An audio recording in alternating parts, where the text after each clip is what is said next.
अस्सलाम वालेकुम दोस्तों, आज हम पढ़ने जा रहे हैं फ्यूचर परफेक्ट टेंस। और फ्यूचर परफेक्ट टेंस आपके फ्यूचर को बनाने जा रहा है परफेक्ट। तो ध्यान दीजिए, इस वीडियो पे हम चलते हैं फ्यूचर परफेक्ट टेंस सीखने। सबसे पहले इसके नाम को देखते हैं, फ्यूचर परफेक्ट टेंस। इसको उर्दू में हम क्या कहते हैं? इसको हम उर्दू में कहते हैं फ़ेल मुस्तक़बिल मुकम्मल। फ़ेल मुस्तक़बिल मुकम्मल। जैसा कि ये नाम से ज़ाहिर है कि इसमें जो फ़ेल होगा, जो काम होगा, जो वर्क की कंडीशन होगी वो मुकम्मल होगा, यानी ये मुकम्मल काम को ज़ाहिर करता है। इसमें जो काम है वो इनकम्प्लीट नहीं होता। उसके बाद हम देखते हैं इसकी उर्दू पहचान क्या है। उर्दू पहचान, उर्दू फ़िक्रे के आखिर पर चुका होगा, चुकी होगी, चुके होंगे, लिया होगा, ली होगी, लिए होंगे वगैरह आता है।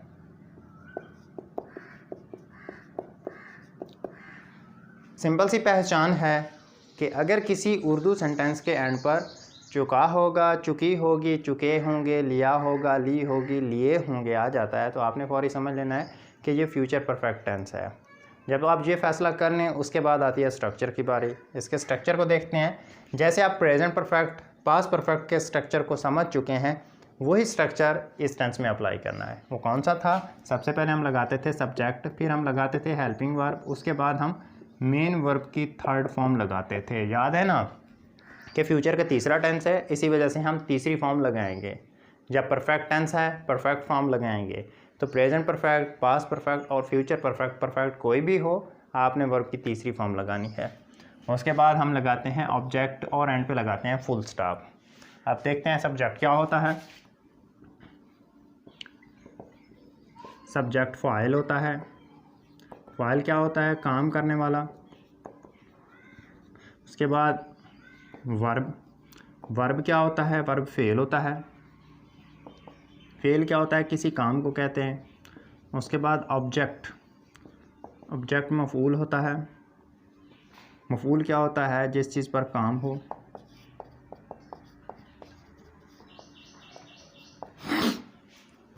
उसके बाद आते हैं इसके हेल्पिंग वर्ब को देखते हैं। हेल्पिंग वर्ब कौन से हैं?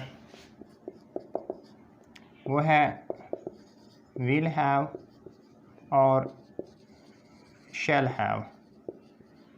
ईजी है, आई और वी के साथ शैल हैव आएगा, बाकी तमाम के साथ विल हैव आएगा। वो कौन से हैं? He, she, it, you, they, singular name, plural name. यानी आपने ये देखना है कि सब्जेक्ट आई या वी है तो आपने शैल लगाना है। बाकी कोई भी सब्जेक्ट आ जाए, चाहे वो नाउन हो या प्रोनाउन हो, आपने विल का इस्तेमाल करना है, यानी विल हैव लगाएंगे। तो उसके बाद एक सेंटेंस है, जैसे वो नाश्ता कर चुके होंगे, एंड पे फुल स्टॉप है। चुके होंगे आ गया है तो हमें पहचान हो गई है कि ये फ्यूचर परफेक्ट टेंस है। उसके बाद स्ट्रक्चर को देखते हैं। सब्जेक्ट लगाना है। सब्जेक्ट फ़ाइल होता है। फ़ाइल काम करने वाला। काम करने वाला कौन है? वो की इंग्लिश हम लगाते हैं दे, क्योंकि वो जमा में है, प्लूरल हैं। उसके बाद हमने हेल्पिंग वर्ब लगाना है। हेल्पिंग वर्ब कौन सा है? विल हैव और शैल हैव। दे के साथ क्या लगता है? Will have. तो हम लगाएंगे यहाँ पे will have, they will have. उसके बाद हमने लगाना है मेन वर्ब। मेन वर्ब की थर्ड फॉर्म। वर्ब क्या होता है? फेल। फेल क्या होता है? काम। काम उनका क्या था? नाश्ता करना। नाश्ता करना के लिए हम करना की इंग्लिश टेक लगाते हैं। तो टेक की हम थर्ड फॉर्म हम लगाएंगे taken. They will have taken. उसके बाद ऑब्जेक्ट। ऑब्जेक्ट मफूल होता है। मफूल क्या होता है? जिस चीज़ पर काम हो। काम हो किस चीज़ पर करते हैं? नाश्ता पर। तो नाश्ता की इंग्लिश हम लगाएंगे ब्रेकफास्ट, और एंड पे फुल स्टॉप, यानी they will have taken breakfast. आसानी से बना लिया है। उसके बाद हम एक और देखते हैं, वो स्कूल जा चुकी होगी।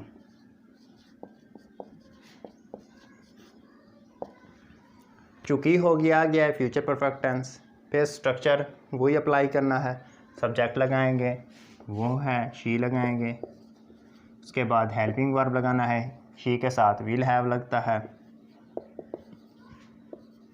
उसके बाद वर्ब फेल काम होता है, जाना था, थर्ड फॉर्म गॉन आएगी, उसके बाद प्रीपोजिशन टू, उसके बाद ऑब्जेक्ट स्कूल और एंड पे फुल स्टॉप। वो स्कूल जा चुकी होगी, she will have gone to school. ये तो थे इसके पॉजिटिव। जब हम नेगेटिव इनके बनाते हैं, इजी हैं, सिंपल हैं। जैसे कि आप पीछे वाले टेंसेस पढ़ चुके हैं, सीख चुके हैं कि हेल्पिंग वर्ब के बाद नॉट लगाने से हमारा सेंटेंस नेगेटिव बन सकता है। तो उसके स्ट्रक्चर को देखते हैं कैसा। इसी स्ट्रक्चर को देख लेते हैं। इस हेल्पिंग वर्ब के बाद नॉट आएगा, लेकिन जब हमने कहा था कि कोई हेल्पिंग वर्ब 2 अल्फाज पर मुश्तमिल हो, 3 पर मुश्तमिल हो, तो पहले के बाद हमने नॉट का इजाफा करना है। यानी इसका जो स्ट्रक्चर बनेगा हेल्पिंग सब्जेक्ट, उसके बाद विल या शैल, इनमें से कोई एक, उसके बाद नॉट, फिर हैव, उसके बाद मेन वर्ब की थर्ड फॉर्म, उसके बाद ऑब्जेक्ट और एंड पे फुल स्टॉप। अब इसी को हम नेगेटिव बनाते हैं। वो नाश्ता नहीं कर चुके होंगे।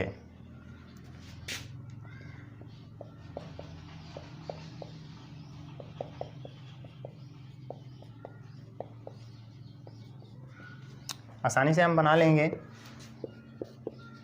They will not have taken breakfast. देखें, इंतहाई आसान है कि हमने हेल्पिंग वर्ब के बाद यानी विल के बाद नॉट का इजाफा किया, बाकी कोई तब्दीली नहीं की। इसी एग्जांपल को दोबारा देखते हैं कि नेगेटिव इसका कैसे बनता है। वो स्कूल नहीं जा चुकी होगी, वही बनाएंगे, she will not have gone to school और एंड पे फुल स्टॉप। आसानी से हमने पॉजिटिव सेंटेंसेस भी सीख लिए हैं और नेगेटिव सेंटेंसेस भी सीख लिए हैं। उसके बाद हम आगे चलकर इनके सिंगल इंटरोगेटिव और डबल इंटरोगेटिव देखते हैं वो कैसे हैं। पहले आप जितने भी टेंसेस पढ़ चुके हैं सब में यही बताया गया है कि जो इंटरोगेटिव सेंटेंसेस होते हैं वो 2 तरह के होते हैं, एक सिंगल इंटरोगेटिव और एक डबल इंटरोगेटिव। जिस सेंटेंस का हम आंसर येस नो में कर सकते हूँ या जिसके शुरू में क्या आ जाए तो वो सिंगल इंटरोगेटिव होता है और उसके लिए हम हेल्पिंग वर्ब सब्जेक्ट से पहले लिखते हैं। और जिस क्वेश्चन का हम आंसर येस नो में ना कर सकते हूँ वो डबल इंटरोगेटिव होता है और उसके शुरू में क्या नहीं होता। तो दोनों के स्ट्रक्चर को देखते हैं, स्ट्रक्चर किस तरह बनता है। सबसे पहले हम लगाते हैं, अब फ्यूचर परफेक्ट की बात हो रही है, सबसे पहले हम लगाएंगे हेल्पिंग वर्ब यानी विल या शैल, इनमें से कोई एक। चलिए मैं लगा देता हूँ विल या शैल। उसके बाद हम लगाएंगे सब्जेक्ट, फिर हम लगाएंगे हैव, उसके बाद हम लगाएंगे मेन वर्ब की थर्ड फॉर्म, उसके बाद हम ऑब्जेक्ट और एंड पे हम लगाएंगे क्वेश्चन मार्क। अब देखें, ये तो हो गया सिंगल इंटरोगेटिव। कैसे? विल शैल में से कोई एक, उसके बाद सब्जेक्ट, उसके बाद हैव, फिर हम लगाएंगे मेन वर्ब की थर्ड फॉर्म, ऑब्जेक्ट और एंड पे क्वेश्चन मार्क। लेकिन जब डबल इंटरोगेटिव आता है तो क्या तरीकाकार होता है? इसी सिंगल इंटरोगेटिव के स्ट्रक्चर से पहले WH फैमिली वर्ड लगा देंगे, ये डबल इंटरोगेटिव बन जाएगा। अब मेरे पास कुछ एग्जांपल्स हैं, इनको देखते हैं कि ये सिंगल इंटरोगेटिव है या डबल इंटरोगेटिव है और उसी के मुताबिक हम इनको इंग्लिश में कन्वर्ट करते हैं। अब सबसे पहले है, क्या वो आम खा चुके होंगे? ईजिली हम यस नो में आंसर कर सकते हैं, यस नो, और शुरू में क्या भी आ गया, हमें पता चल गया सिंगल इंटरोगेटिव है। तो इसके लिए WH फैमिली वर्ड यानी व्हाट लगाने की ज़रूरत नहीं है, तो हम सिर्फ हेल्पिंग वर्ब शुरू में लगाएंगे तो वो होगा विल, क्योंकि वो आ गया है। हम शैल लगाते हैं सिर्फ आई और वी के साथ, वो आ गया है, तो इसके लिए दे हम इंग्लिश इस्तेमाल करेंगे, इसी वजह से हम लगाएंगे विल। तो हम लगाते हैं विल और ये दे हमारा सब्जेक्ट बनेगा, विल दे, उसके बाद हैव, उसके बाद ईटन, ईट की थर्ड फॉर्म है और वर्ब है ईटन मैंगोज़ और एंड पे क्वेश्चन मार्क, मैंगोज़ हमारा ऑब्जेक्ट। अब देखें विल शैल में से एक आ गया, ये हमारा सब्जेक्ट, ये हैव और ये मेन वर्ब और ये हमारा ऑब्जेक्ट। उसके बाद एक और एग्जांपल को देखते हैं, क्या तुम नहा चुके होंगे। इजीली हम यस नो में आंसर कर सकते हैं, तो ये सिंगल इंटरोगेटिव हो गया। तो फिर भी हम हेल्पिंग वर्ब सिर्फ शुरू में लिखेंगे विल, उसके बाद subject you, will you have taken a bath और एंड पे क्वेश्चन मार्क। अब देखें विल शैल में से कोई एक, ये हमारा सब्जेक्ट, ये हैव हो गया और ये मेन वर्ब की थर्ड फॉर्म और ये हमारा ऑब्जेक्ट इजीली हमने बना लिया। उसके बाद अगले सेंटेंस को देखते हैं, हेडमास्टर ने लड़कों को क्यों माफ़ कर दिया होगा। अब इसमें देखें तो क्यों आ गया, यस नो में हम आंसर बिल्कुल नहीं कर सकते, डबल इंटरोगेटिव है। डबल इंटरोगेटिव के लिए इसी स्ट्रक्चर से पहले हम WH फैमिली वर्ड लगाते हैं, जो सवाल होता है जैसे ये क्यों आ गया, क्यों की इंग्लिश। अब हम क्यों की इंग्लिश लगाएंगे वाई, उसके बाद वही स्ट्रक्चर जो हम सिंगल इंटरोगेटिव के लिए लगाते थे, विल आएगा, Y will the headmaster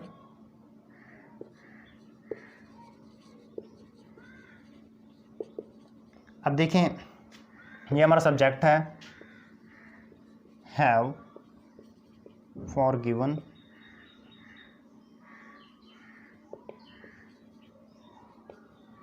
the boys और एंड पे क्वेश्चन मार्क। अब देखें ये हमारा WH फैमिली वर्ड में से, ये हमारा हेल्पिंग वर्ब विल शैल में से और ये हमारा सब्जेक्ट, ये मेन वर्ब हमारा ये वाला, ये हैव आ गया, उसके बाद ये ऑब्जेक्ट। तो इस तरह डबल इंटरोगेटिव बन गया है, यानी हेडमास्टर लड़कों को क्यों माफ़ कर दिया, हेडमास्टर ने लड़कों को क्यों माफ़ कर दिया होगा, why will the headmaster have forgiven the boys. उसके बाद एक और एग्जांपल है, उसने इम्तिहान कैसे पास कर लिया होगा, फ्यूचर परफेक्ट टेंस है और कैसे आ गया है, डबल इंटरोगेटिव है। तो हम बनाएंगे how will he have passed the examination and पे क्वेश्चन मार्क। अब देखें ये हमारा WH फैमिली वर्ड में से कोई एक और ये हेल्पिंग वर्ब विल शैल में से, ये हमारा सब्जेक्ट और हैव वर्ब से पहले अपनी जगह रहता है, ये देखें वर्ब से पहले अपनी जगह, उसके बाद ये मेन वर्ब की थर्ड फॉर्म और ये हमारा ऑब्जेक्ट। उसने इम्तिहान कैसे पास कर लिया होगा, how will have he passed the examination. तो इस तरह हमने आसानी से फ्यूचर परफेक्ट टेंस को भी समझ लिया है, यानी इसके पॉजिटिव सेंटेंसेस, इनके नेगेटिव सेंटेंसेस, इनके सिंगल इंटरोगेटिव और डबल इंटरोगेटिव तमाम की हमने प्रैक्टिस भी की और समझ भी लिया है। तो मैं उम्मीद करता हूं कि आज का लेक्चर आपके लिए बहुत ही हेल्पफुल होगा और आपको फ्यूचर परफेक्ट टेंस के हवाले से किसी किस्म की कोई कन्फ्यूजन बाकी नहीं होगी। तो इस टेंस की खूब प्रैक्टिस करनी है। प्रैक्टिस आपने डिस्क्रिप्शन में दिए गए सेंटेंसेस की करनी है और उन सेंटेंसेस को इंग्लिश में ट्रांसलेट करके आपने कमेंट बॉक्स में मुझसे ज़रूर चेक करवाने हैं, ताकि मैं उनको चेक करके आपको रिप्लाई कर सकूं।